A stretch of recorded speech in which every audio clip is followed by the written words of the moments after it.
hari kemenangan pasti tiba. Haleluya. Apa yang Tuhan sudah mulai, pasti Tuhan selesaikan. Tuhan tidak mau pekerjaannya terbengkalai. Amin. Tentunya kita masih ingat hari kebangkitan Tuhan Yesus yang kita peringati hari Minggu yang lalu. Musuh-musuhnya berpikir mereka sudah berhasil membunuh Tuhan Yesus, sekaligus menghancurkan pelayanan Tuhan Yesus. Mereka menaruh tubuh Tuhan di dalam kubur dan menutupinya dengan batu. Tetapi apa yang direncanakan Tuhan pasti jadi.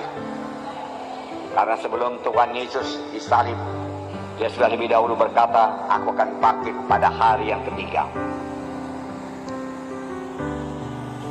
Kematian tidak dapat menahan Tuhan Yesus. Hari Minggu tiba, hari kemenangan tiba.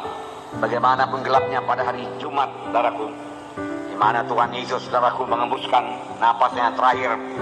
Kelihatannya segala sesuatu sudah berakhir, sudah selesai. Namun, saudaraku, tibalah hari Minggu, hari yang terang, hari kemenangan, di mana Tuhan mengalahkan maut. Dia bangkit daripada kematian dan Dia hidup. Amin. Hari Jumat kita juga akan berlalu, saudaraku. Boleh jadi pada saat ini kita mengalami, saudaraku, banyak persoalan-persoalan hidup, tekanan-tekanan hidup. Saudaraku, jangan menyerah, saudara. Tetap berpegang pada janji Tuhan, karena hari Minggu kita masing-masing pasti datang. Amin. Walaupun dalam perjalanan mencapai kehendak Tuhan tersebut ada halangan-halangan seperti yang dialami oleh Tuhan Yesus, sepanjang kita tidak kehilangan visi kita, sepanjang kita tetap berpegang teguh pada pengakuan iman kita, saudaraku, hari Minggu kita pasti muncul, saudaraku. Hari kemenangan kita pasti jadi. Hari kita sampai kepada panggilan Tuhan dalam hidup kita pasti digenapi Tuhan. Hari di mana visi yang diberikan Tuhan kepada kita pasti digenapi Tuhan. Amin, saudara. Nah, Tuhan pasti menyelesaikan apa yang sudah dimulai Tuhan dalam hidup kita. Panggilan Tuhan yang begitu indah dalam hidup kita, visi yang sudah diberikan Tuhan pada kita, pasti digenapi Tuhan sepanjang kita tidak mundur dari iman. Sepanjang kita tidak kehilangan visi tersebut, tidak melenceng daripada visi tersebut, maka Tuhan akan membawanya kepada kegenapan. Walau untuk mencapainya banyak halangan-halangan, banyak saat-saat yang gelap, bahkan banyak penderitaan atau sengsara seperti yang dialami Tuhan Yesus. Tapi apa yang sudah dimulai Tuhan dalam hidup saudara, pasti Dia genapi. Tuhan Yesus bicara kepada kita melalui visi, salah satu melalui visi. Tuhan tumbuhkan dalam kita satu visi, satu cita-cita. Jangan bergantung kepada perasaan dan penglihatan. Kadang-kadang perasaan dan penglihatan berbalikan dengan visi yang diberikan Tuhan kepada kita. Kalau sempat nanti saya akan bacakan Yusuf kepada saudara, di mana Tuhan menjanjikan dia jadi memperoleh kedudukan yang tinggi, di mana saudara-saudara bahkan orang tuanya datang menyembah kepadanya. Tapi sebelum mencapai visi tersebut, sebelum genap mencapai visi tersebut, saudaraku, Yusuf mengalami kebalikan daripada visi tersebut, yaitu jadi budak belia, kemudian difitnah, masuk penjara. Tapi satu perkara, Yusuf tidak pernah mempersalahkan Tuhan. Yusuf tidak pernah mengeluh kepada Tuhan. Dia tidak pernah berkata, Tuhan, Kau berikan aku visi yang besar, kenapa ini jadi pada aku, Tuhan? Aku tidak mengerti, gak masuk di akalku, Tuhan. Saudaraku, untuk mengerti Tuhan jangan pakai akal, Tuhan. Dia tidak berkata demikian.